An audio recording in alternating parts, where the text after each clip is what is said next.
Hi folks and welcome to this class. Olá pessoal, seja muito bem-vindo a essa aula. Neste vídeo nós vamos tratar da parte de speaking do IELTS.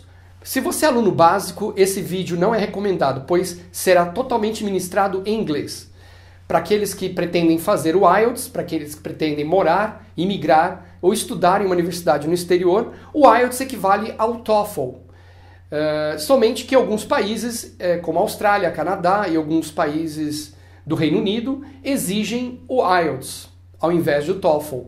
Então, o IELTS, neste vídeo especificamente, vamos tratar do IELTS Speaking Task 1.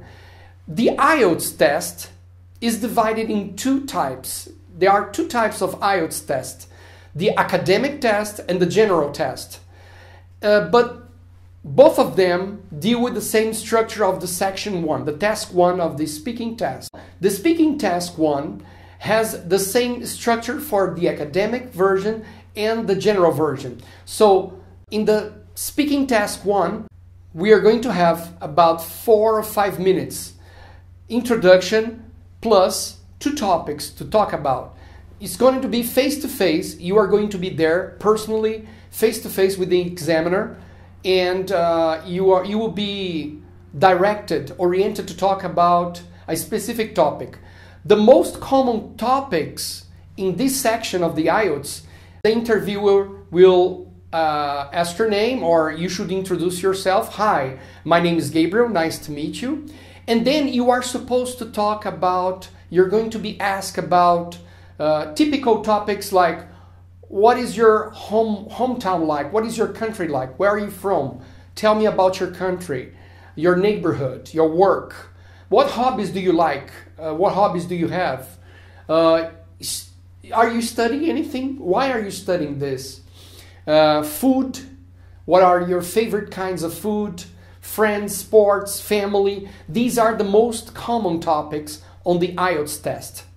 And the examiner will be looking at specific items like pronunciation, fluency, vocabulary, and grammar. So you will be evaluated on these 4 items.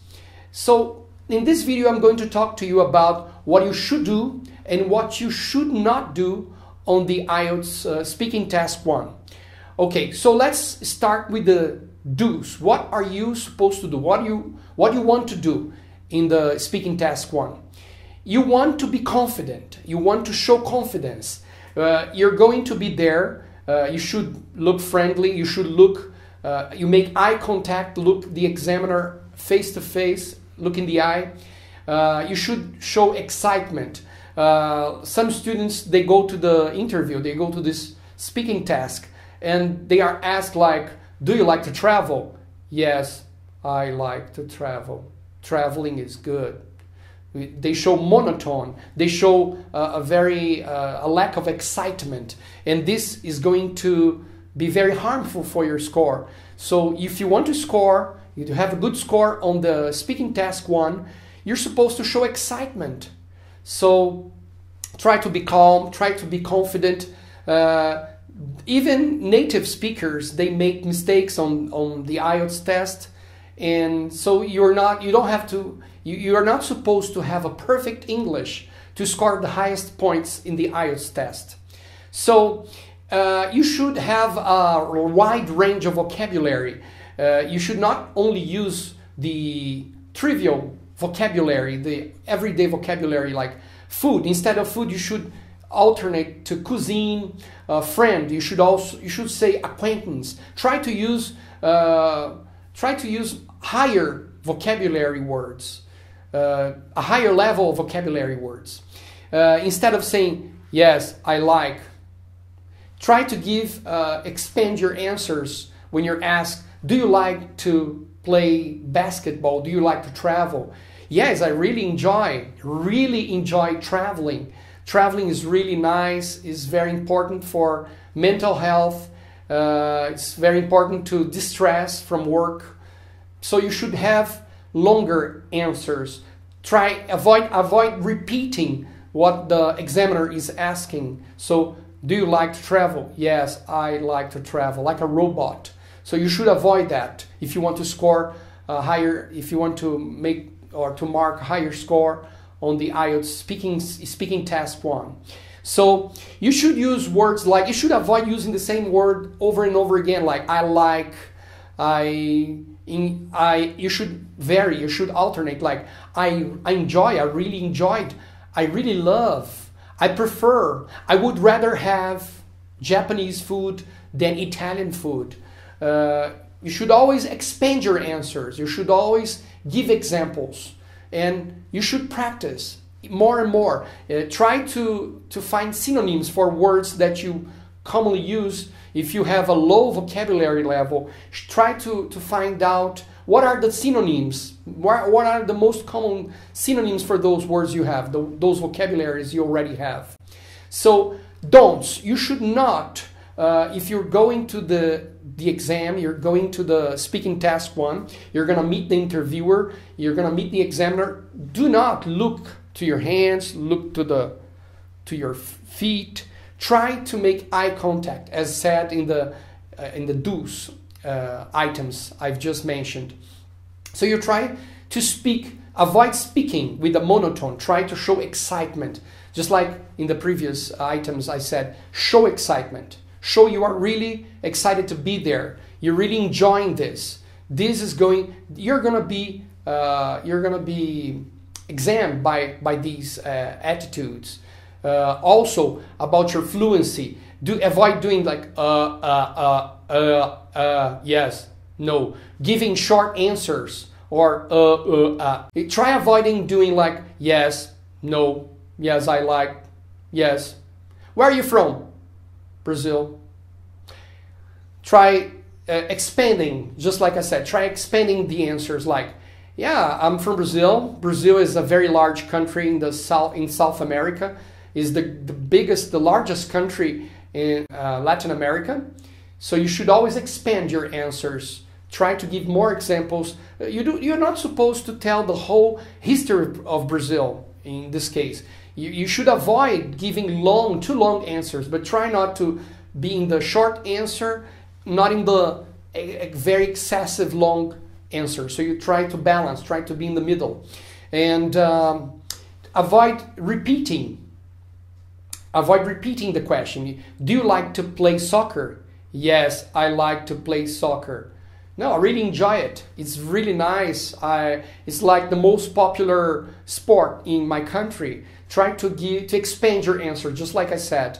Should not keep to the short answers or yes or no, speaking with very lack of excitement, showing a monologue, showing a monotone on your voice. You should show excitement.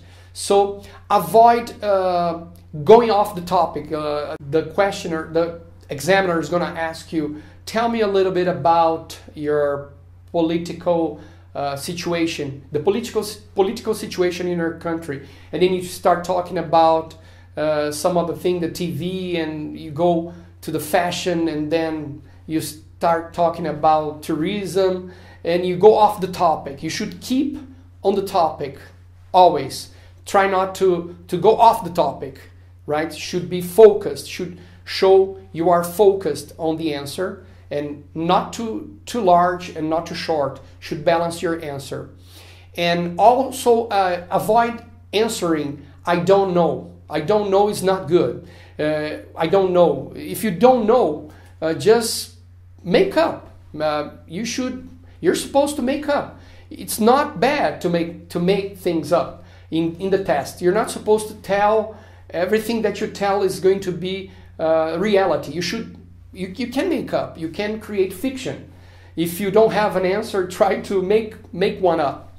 So this is what important is to show you are fluent, show your fluency, show you have a good pronunciation, extensive vocabulary, and a very good command of the grammar of the language. So avoid speaking too quickly or too slowly. Too quickly because you're very nervous. People, when they get nervous, they start speaking very quickly. And try to do that. Try avoid doing that. Okay? Try not to speak too quickly. Or you should avoid also speaking too slowly like this, because it also shows a lack of excitement. So you should speak balanced, in a balanced way, in a natural way. So you're going to be evaluated for that as well. And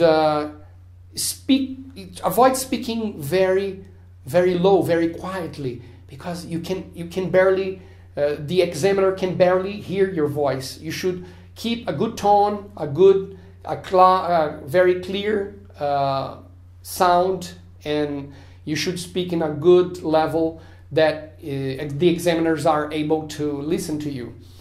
So do not worry about if your English is perfect. The main thing here is to focus on communicating.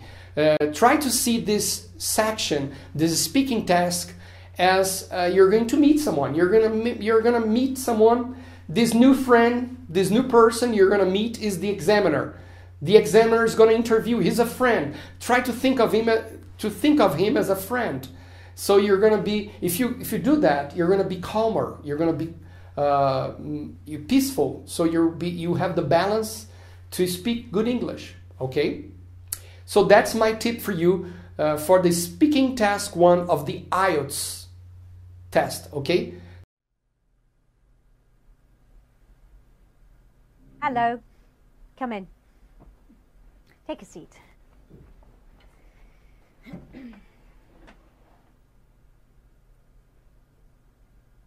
This is the speaking test of the International English Language Testing System, taking place on Saturday the 29th of September at Didtown Centre. Centre number DD783. The candidate is Javier Manuel Rico, and the candidate number is 0004290. The examiner is Carol Kennedy, examiner number 433816. Good morning. My name is Carol Kennedy. Can you please tell me your full name? Yes, I'm Javier Manuel Rico. And what should I call you? You can call me Xavi. Can I see your identification, please, Xavi? Here.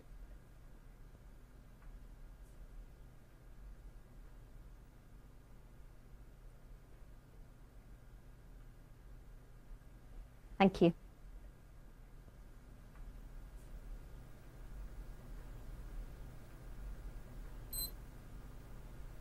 Right. In the first part of the interview, I'm going to ask you some questions about yourself. So let's talk about what you do. Do you work or study? I'm still studying in my final year. I've nearly finished my course. And what are you studying? And do you enjoy it? I'm studying law, and yes, I do enjoy it, most aspects of it, but in this final year there is a lot of hard work and a lot of reading, and I cannot say that I enjoy all of this reading, but what I really enjoy is working on case studies. What I mean is discussing cases. I like to exchange ideas with people. So what are your future plans? I want to have a career in law. I have to decide which area to specialize in first, and then maybe study for another 4 or 5 years.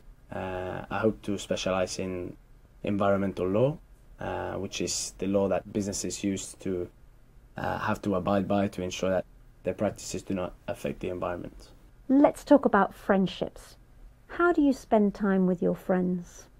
Like most other people, I think, having a drink or a meal. I play football sala with some old friends. I think it's called five-a-side in this country. There are sometimes 6 or 7 of us. I haven't been able to keep it up, so I'm looking forward to getting back into it. And is there one person you could call your best friend? I would say maybe my girlfriend is my best friend. Although if you ask her, maybe she doesn't say this. But among my male friends, I do not think that I have a friend who is closer than all the others. In Spain, we tend to have a big group of friends. On the weekend, maybe a Friday or Saturday, we will all go out together. Sometimes classmates from school or university, and a big group of guys and girls, 15 to 20 of us, will go out and have a meal or end up in a club or a bar and sing some music. And can you tell me about a friend you remember from your childhood? That is going back a long time. There is a boy that I don't know now, but was a very good childhood friend of mine, was called Hector. We were about 9 or 10 years old, and we did everything together.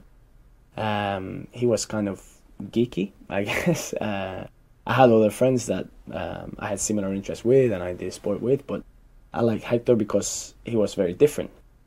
He used to play with chemistry sets and fix engines and things like this. But then we went on to different secondary schools and we made new friends and we grew apart. Now let's move on to talk about culture. Tell me about something that you feel is special to the culture in your country. I mean, it could be the food or maybe the music or perhaps art and literature. I could talk about any of these things, but give me a moment. I think it's better that I talk about food. I'm very proud of Spanish art and literature, but I think that I know most about food. You could say I'm a food expert. Actually, I think Spanish food could be more recognized. I mean, everybody knows dishes like tortilla and paella, and there are tapas restaurants in every city, but our cuisine is more sophisticated than that. And when everybody comes to Spain, they think that we only ever eat snacks, and when you go for a meal, there are lots of dishes on one table. There are some very good tapas restaurants, but most of them are, how do you say, specialized, not specialized, standardized, because they make the food so that everybody will like it. It's like Italian food or Chinese food. So is there a traditional dish that's associated with your country? I'd say that there are not one traditional dish, but there are many regional dishes that are famous. For example, paradilla is very famous in coastal areas, which is grilled seafood, and a good one will have every kind of fish you can imagine. But if you're in the mountains, you will eat food that is from the mountains, maybe a deer or goat or things like this. But don't think that Spanish food is necessarily just about traditional dishes. Like I say, the best restaurants are the most adventurous. Thank you.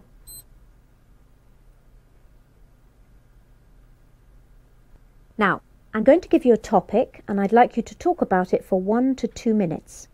You have 1 minute to plan what you're going to say and you can make notes if you wish. You understand? Yes. So, there's your paper and pencil. And it's your topic. So, I'd like you to describe an event that you attended recently.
Okay.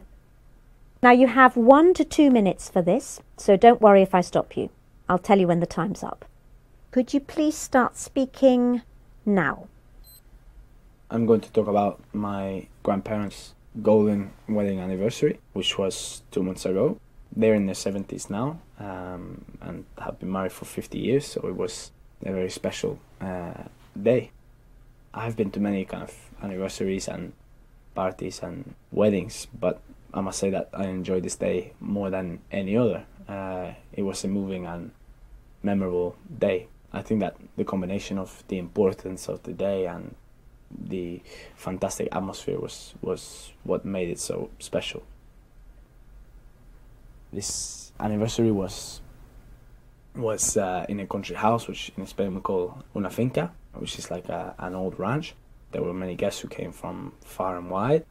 This venue was perfect because there was a courtyard and a big garden, a magnificent hall where we could have the evening meal. My girlfriend and my brother's girlfriend, they came together with us. As soon as we arrived with everybody there, my mother, she saw everybody and started to cry.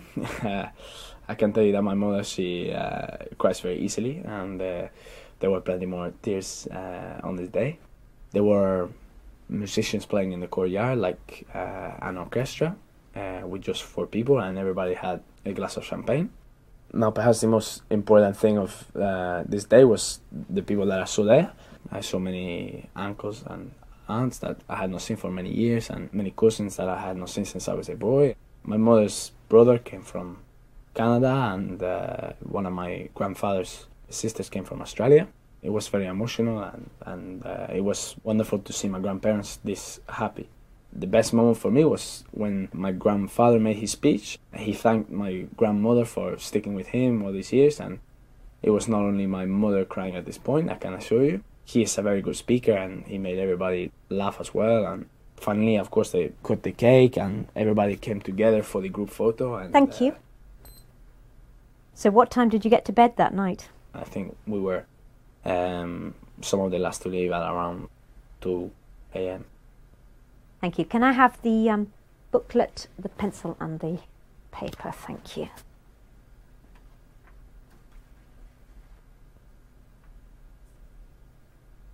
Now, you've been telling me about an important event in the past that you attended.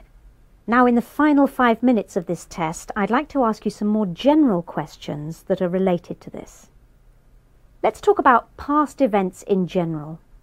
Do you think photographs are the best way to record and remember special events in our lives?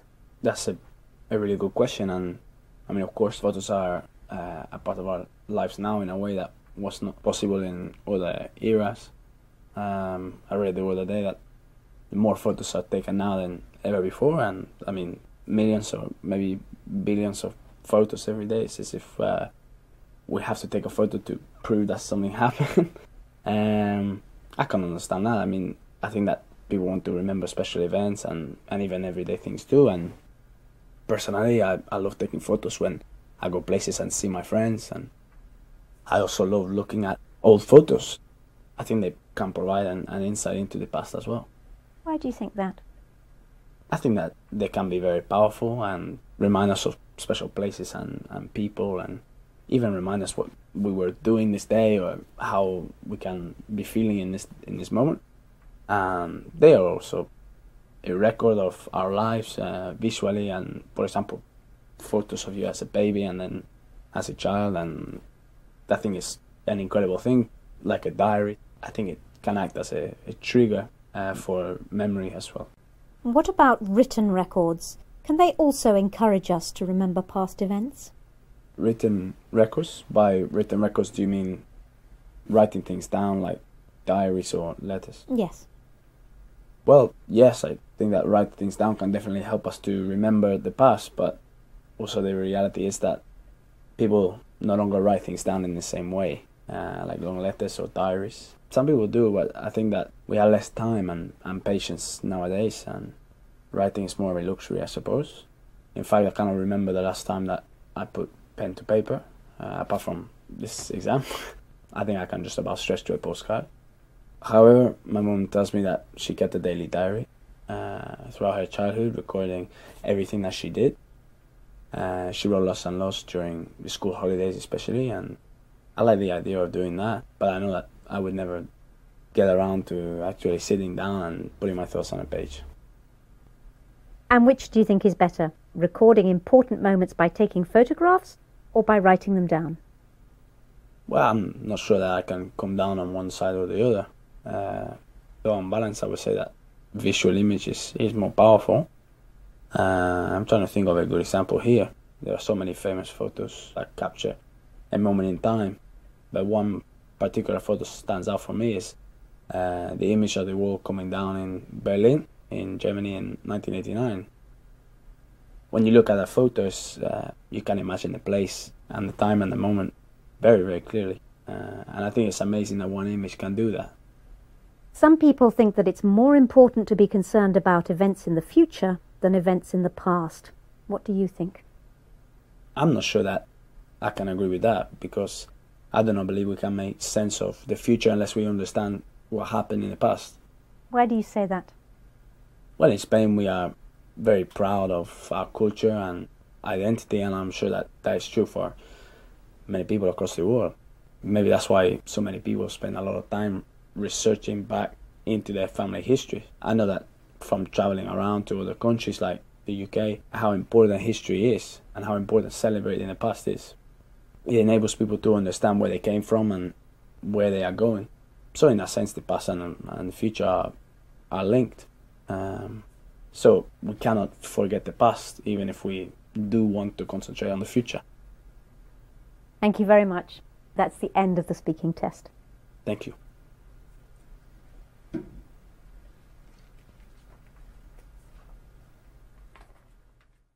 We've been talking about a hobby that you enjoy, and I'd like to discuss with you one or two more general questions related to this. Let's consider, first of all, the social benefits of hobbies. When a person has a hobby, how can that help their social life? I think depend on what kind of hobby people want to do. Some hobbies such as play football or do exercise is good for people health. Some kind of hobbies like drinking, I think it's not good for society and for people health. What about hobbies? Can they help a person's personal life, making friends, spending time with other people? If people has a hobby, they has more opportunity to meet others. So they had free time for chatting with other people. What about spending too much time on a hobby? Do you think that there can be negative effects from spending too much time on a hobby? I think people should not spend too much time on their hobby because they have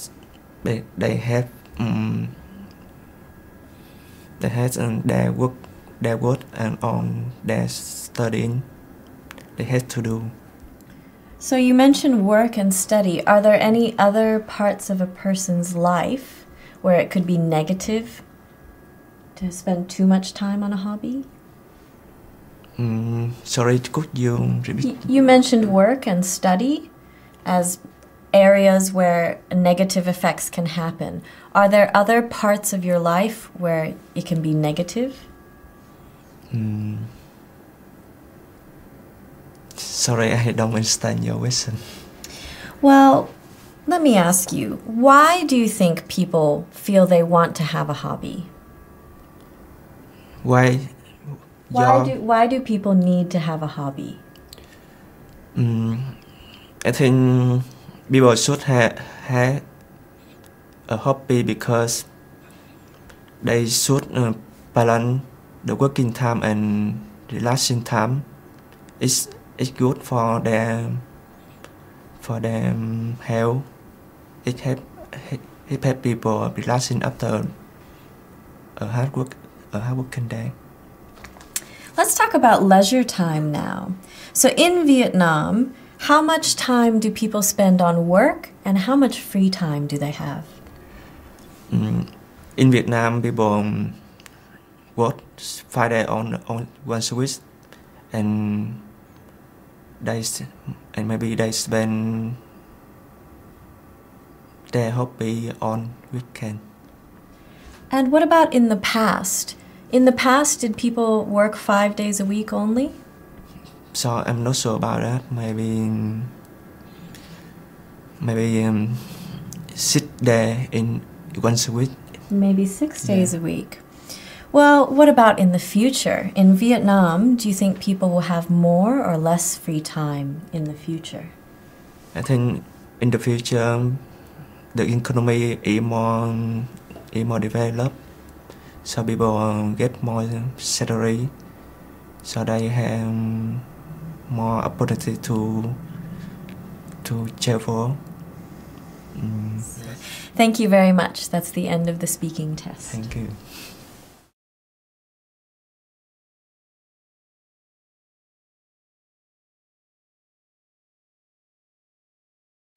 Tina, now I'm going to give you a topic and I'd like you to talk about it for 1 to 2 minutes. Okay. Before you talk, you will have 1 minute to think about what you're going to say. Okay. You can make some notes if you wish. Do you understand? Yep. Here's some paper and pencil for making notes. And here's your topic.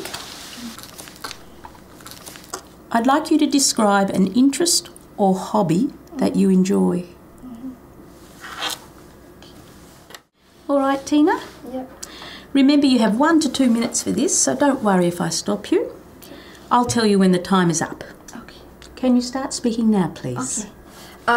My interest or hobby that I enjoy is shopping and picnics to spend time with my family or friends, or especially I want to do volunteers for shopping. I think when I feel stressed out, I can shopping, I can relax to buy a new clothes for me in the special days, and in picnic, I think picnic and travel, I think I can widen my knowledge as well as I can make more friends from many countries, and especially if I travel with my friend or my family, I can spend time to understand them, and for me the more important is do volunteer, because I love actually I love the people, so I want to spend time to help them to overcome or try to get over the problem.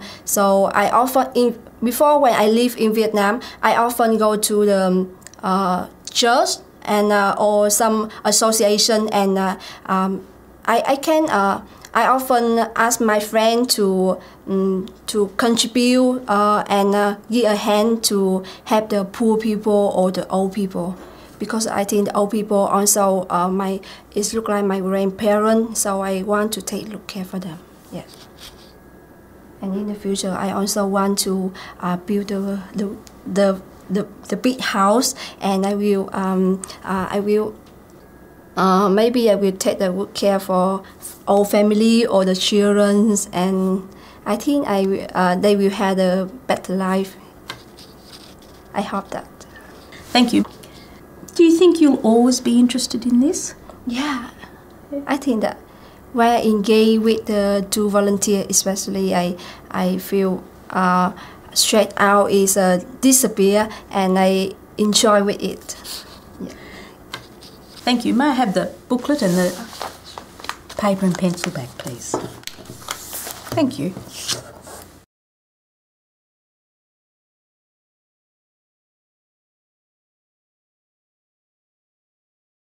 We've been talking about a hobby that you enjoy, and I'd like to discuss with you 1 or 2 more general questions related to this. Let's consider, first of all, the social benefits of hobbies. When a person has a hobby, how can that help their social life? I think depend on what kind of hobby people want to do. Some hobbies such as play football or do exercise is good for people's health. Some kind of hobbies like drinking, I think it's not good for society and for people's health. What about hobbies? Can they help a person's personal life, making friends, spending time with other people? If people has a hobby, they has more opportunity to meet others. So they have they had free time for chatting with other people. What about spending too much time on a hobby? Do you think that there can be negative effects from spending too much time on a hobby? I think people should not spend too much time on their hobby because they have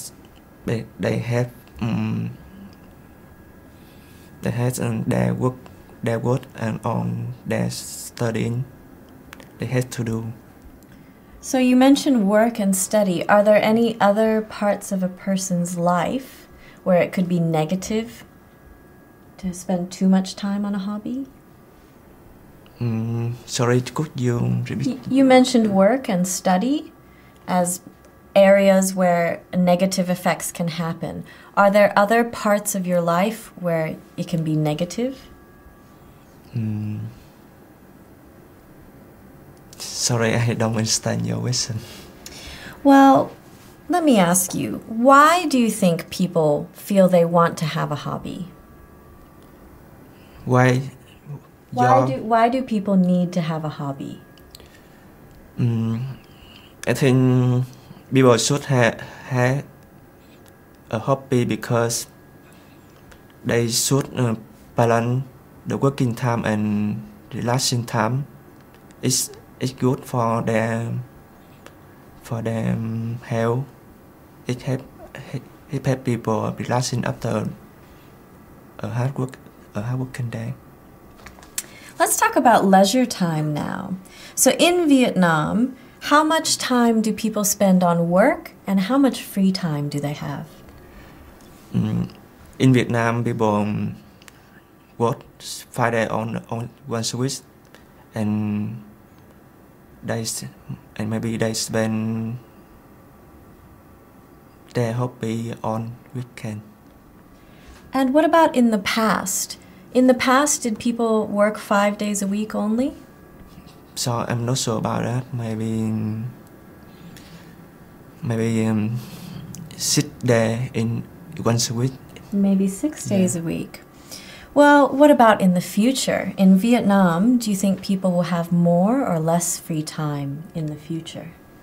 I think in the future, the economy is more developed, so people get more salary, so they have more opportunity to travel. Thank you very much. That's the end of the speaking test. Thank you.